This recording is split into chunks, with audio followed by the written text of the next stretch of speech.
Hello बच्चों, आज की क्लास में आप सभी का फिर से स्वागत है। क्लास 12th की मैट्रिक्स की 2 क्लासें इससे पहले मैंने ली। उसमें आपको मैट्रिक्स के बारे में मैंने समझाया, मैट्रिक्स के प्रकार बताए। आज मैं उसके प्रॉपर्टीज लेकर आया हूँ जो आपके क्वेश्चन करने में बहुत काम आएगी ये प्रॉपर्टीज। तो सबसे पहली प्रॉपर्टीज है आपकी परिवर्त आव्यूह, यानी किसी भी मैट्रिक्स को ट्रांसपोज कैसे किया जाता है। ट्रांसपोज का मतलब ये हो गया कि उसके जो कॉलम होते हैं उसको रो में बदला जाता है, या फिर रो जो होते हैं उसको कॉलम में बदला जाता है। तो उस कंडीशन में आपके पास में जो नई मैट्रिक्स प्राप्त होती है उस मैट्रिक्स को क्या बोला जाता है? परिवर्त आव्यूह बोला जाता है। तो परिवर्त आव्यूह की परिभाषा क्या हुई कि ऐसी मैट्रिक्स या यदि किसी मैट्रिक्स के रो को कॉलम में तथा कॉलम को रो में बदला जाता है, वापस रो को कॉलम में या कॉलम को रो में बदला जाता है, तो वो मैट्रिक्स परिवर्त मैट्रिक्स कहलाती है। इसको ए टी यानी ए का ट्रांसपोज से प्रदर्शित किया जाता है, या इसको ए डैश से प्रदर्शित किया जाता है। वापस देख लेना इसको, जो आपके पास में कोई मैट्रिक्स दे रखी होती है उसको जब परिवर्त के रूप में बदलेंगे अपन तो ए ट्रांसपोज के रूप में इसको लिखा जाएगा। उदाहरण के तौर पर मैं बताऊं आपको, जैसे कोई आपको मैट्रिक्स दे रखी है 2x2 क्रम की है, ये 2x2 क्रम की है। इसके अंदर मैंने बताया था बेटा ये होते हैं इसके कॉलम और ये होते हैं इसके रो।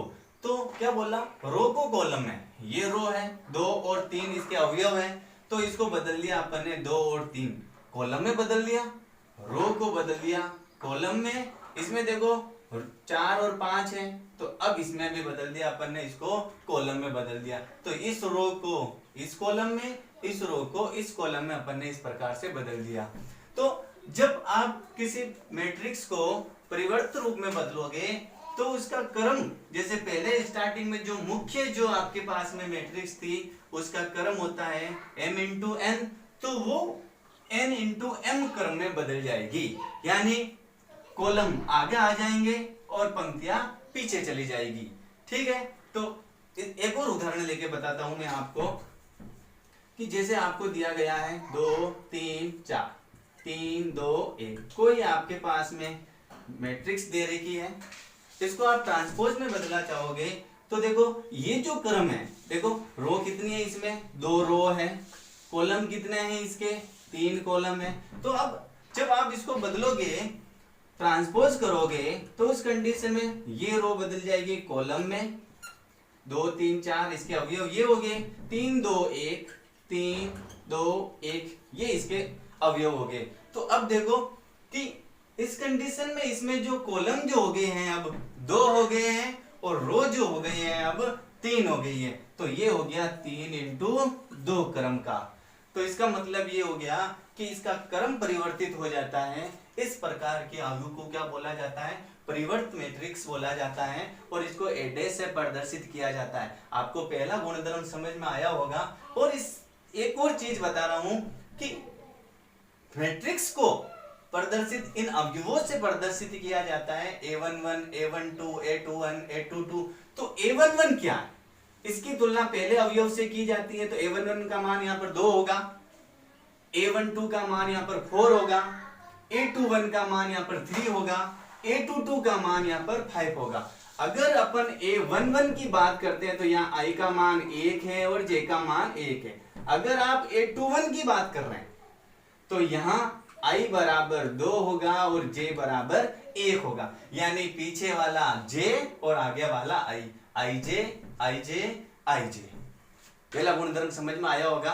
ओके बच्चों, गुणधर्म है अपना सम्मित आव्यूह। परिवर्त आव्यूह के बारे में बताने के बाद में सम्मित आव्यूह, देखो एक वर्ग आव्यूह सम्मित आव्यूह होता है यदि, सबसे पहले इस शब्द को पकड़ो, एक वर्ग आव्यूह। वर्ग आव्यूह इससे पहले लास्ट क्लास में मैंने बताया था, जिसमें पंक्तियों और स्तंभों की संख्या बराबर होती है, यानी n और m के मान बराबर होते हैं, वो एक वर्ग आव्यूह कहलाती है। तो कोई भी एक वर्ग आव्यूह सममित आव्यूह होगी यदि A बराबर A का ट्रांसपोज, यानी जब किसी मैट्रिक्स का ट्रांसपोज करोगे तो उसकी अवयवों के स्थानों में कोई परिवर्तन नहीं होगा और वापस आपको A जैसी ही वो नजर आएगी। यानी जब आपके पास में रो को कॉलम में या कॉलम को रो में बदलोगे तो भी उसके अवयवों के स्थान में कोई परिवर्तन नहीं होगा और वो वैसी की वैसी दिखाई देगी जैसी कि आपकी मुख्य मैट्रिक्स थी। तो बेटा देखो उदाहरण के तौर पे मैंने लिखा है कि A बराबर आपको पास में दे रखा है 4 - 5 5 2, तो ये 2 × 2 क्रम की है विकर्ण, दोनों में आपके पास में n और m के मान दोनों बराबर है। इसका जब अपन ने ट्रांसपोज किया तो देखो ट्रांसपोज करते हैं जब क्या होता है, रो को कॉलम में, तो अपने पास में क्या दे रखा है कि भाई रो को देखो 4 - 5 4 - 5, इस रो को अपन ने कॉलम में बदला, -5 2 -5 2, इस रो को भी अपन ने कॉलम में बदला। तो देखो ये कि ये आपको वापस से नजर आई 4 - 5 4 - 5 -5 2 -5 2, तो क्रम वो की वही रहेगा, इसका 2 × 2 ही क्रम रहेगा। तो इस प्रकार से इसको आप वापस से क्या लिख सकते हो, A लिख सकते हो। दूसरा एग्जांपल देखो आपके पास में जैसे ये दे रखा है A बराबर 2 3 4 3 5 3 4 3 2, ये 3 × 3 क्रम की है।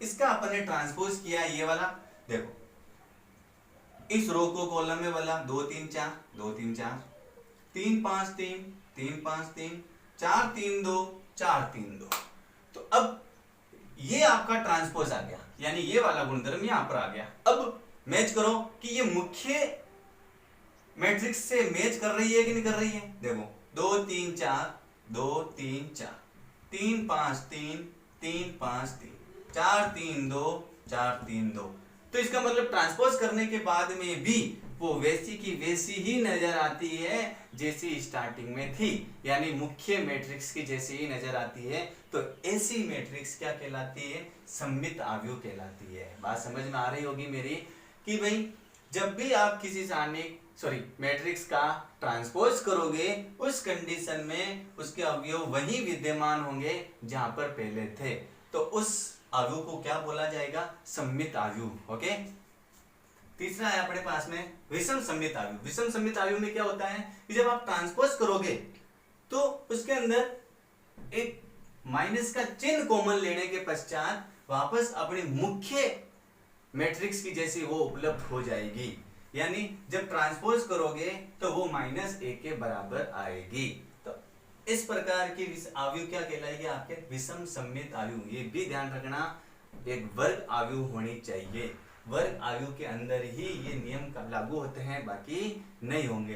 तो इसमें एक इंपॉर्टेंट सवाल बनता है कि विषम सममित आव्यूह के मुख्य विकर्ण के सभी अवयव शून्य होते हैं। ध्यान रखना विषम सममित आव्यूह जो होगी, जैसे मैंने यहाँ पर एक आव्यूह बनाई है 0 0, सबसे पहले इसको मैं सिद्ध करता हूं कि ये एक विषम सममित आव्यूह है या नहीं है। तो इसके लिए बेटा ट्रांसपोज करते हैं अपन इसका, A ट्रांसपोज बराबर देखो ट्रांसपोज में रो को बदल दिया अपन ने कॉलम में, इस रो को बदल दिया अपन ने कॉलम में। तो देखो यहां पर आपके पास में जब A का ट्रांसपोज किया तो उस कंडीशन में आपके पास में 0, यहाँ पर 2 प्लस का है लेकिन यहाँ 2 किसका आया है, माइनस का, और यहाँ पर 2 माइनस का है लेकिन ट्रांसपोज में आया क्या है, 2 प्लस का आया, यानी विपरीत चिन्ह आया है। तो आप कह सकते हो कि इसका जो मान होगा जब आप इसको माइनस से मल्टीप्लाई करोगे या फिर माइनस कॉमन लोगे तो उस कंडीशन में ये किसके बराबर हो जाएगा,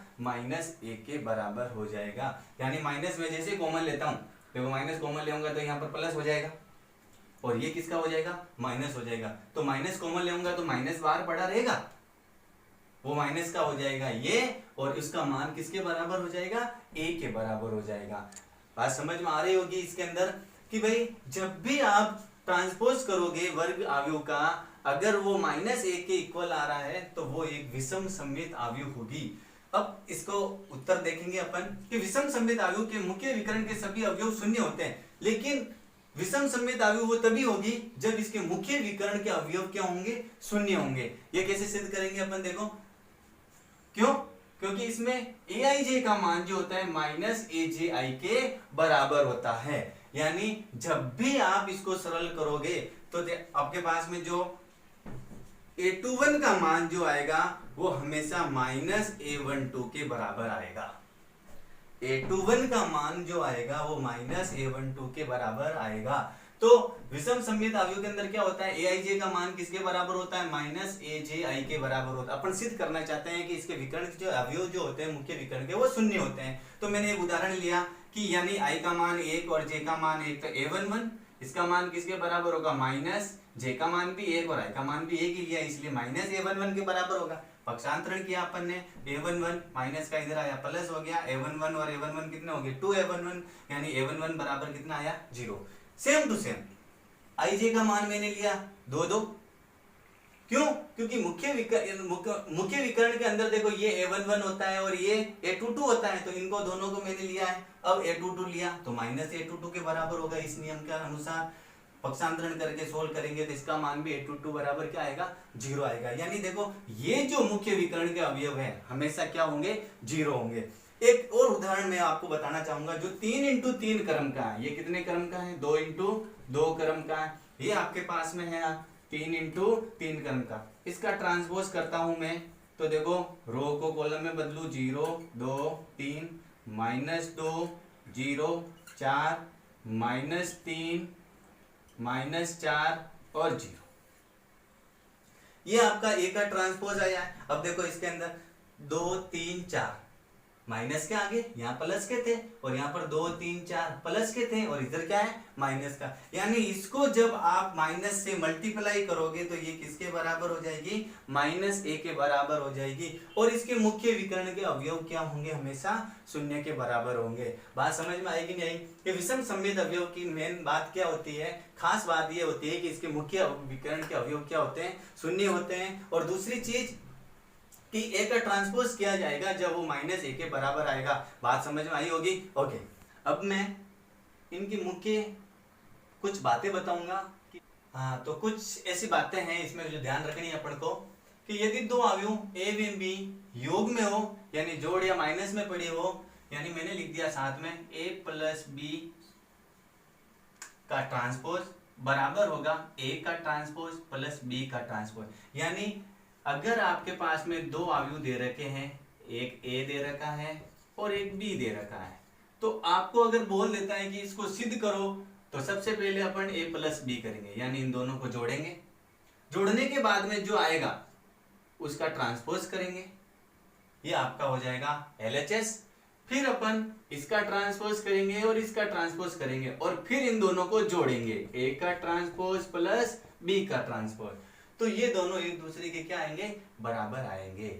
दूसरा है आपके पास में यदि दो अवयव गुणा के रूप में है तो दोनों को गुणा करेंगे और उसका ट्रांसपोज करेंगे, तो उसका मान जो होगा उनके दोनों के अलग अलग ट्रांसपोज के गुणनफल के बराबर होगा, लेकिन बी आगे रहेगा और ए पीछे रहेगा। बात समझ में आएगी कि भाई इनका गुणनफल करने के बाद जो मैं अगली नेक्स्ट क्लास में बताऊंगा आपको, मैट्रिक्स का जोड़ करना, मैट्रिक्स को घटाना, मैट्रिक्स को मल्टीप्लाई करना, वो सारे आपको नेक्स्ट क्लास में समझाऊंगा मैं। अभी नॉर्मल बातें ये है कि अगर आप दोनों को मल्टीप्लाई करके ट्रांसपोज करोगे तो उनके अलग अलग ट्रांसपोज के गुणनफल के बराबर होगा वो मान, लेकिन गुणनफल में बी को पहले लिखा जाएगा और ए को बाद में लिखा जाएगा। तीसरा एक मुख्य बातें ये है, बहुत इंपॉर्टेंट चीजें हैं कि a और a प्लस ए टी, यानी a आपको दे रखी होगी a की पावर t, यानी a का ट्रांसपोज आप निकालोगे और इन दोनों को जोड़ोगे तो वो एक सममित अवयव होगी। या फिर कह सकते हो कि अगर a प्लस a का ट्रांसपोज का आधा भी पड़ा है या इस रूप में आपके पास में आया, वो भी क्या होगी, एक सममित अवयव होगी। a इंटू ए, दोनों के बीच में कोई निशान इंटू के अंदर, a इंटू ए का ट्रांसपोज तथा a का ट्रांसपोज इंटू ए, ये भी क्या होंगे, एक सममित अवयव होंगे। सी आता है a माइनस ए टी। देखो बहुत खास है ये कि ये जो इस रूप में आ जाता है तो वो एक विषम सममित अवयव होगा। इसका 1/2 भी होगा तो भी वो एक विषम अवयव होगा, विषम सममित अवयव होगा। अगर किसी मैट्रिक्स का ट्रांसपोज करने के पश्चात आप वापस उसका ट्रांसपोज करोगे तो वो वापस ए प्राप्त हो जाएगा। वापस समझना ढंग से। कोई आपको ट्रांसपोज के रूप में निकाल दिया आपने किसी मैट्रिक्स का, तो उसका वापस से आप ट्रांसपोज करोगे तो वो वापस ए के रूप में आ जाएगा, यानी मुख्य मैट्रिक्स के समान वो प्राप्त होगा। तो देखो लास्ट गुणधर्म ये है कि अगर सममित और विषम सममित को आप जोड़ोगे तो वापस आपका मुख्य मैट्रिक्स के रूप में प्राप्त हो जाएगा। तो बात समझ में आएगी नहीं आई कि भाई सबसे पहले ये योग के रूप में अलग अलग ट्रांसपोज के योग के बराबर होता है, गुणनफल में अलग अलग गुणनफल के ट्रांसपोज के अनंत अलग अलग ट्रांसपोजों के गुणनफल के बराबर होता है, बट बी को आगे लिखा जाएगा और ए को पीछे लिख के गुणा किया जाएगा। और इस रूप में आपको ध्यान रखना है कि कौन सी सममित होती है और कौन सी विषम सममित होती है। एग्जाम में सवाल आता है, इनका छोटा सा एक बन सकता है, इसलिए ये बहुत इंपॉर्टेंट चीजें हैं। अब मैं आपको नेक्स्ट क्लास के अंदर सारणी को कैसे जोड़ा जाता है, सॉरी मैट्रिक्स को किस प्रकार से जोड़ा जाता है, मैट्रिक्स को कैसे गुणा किया जाता है, उसके बारे में अध्ययन कराऊंगा। आज के लिए इतना ही। Thank you.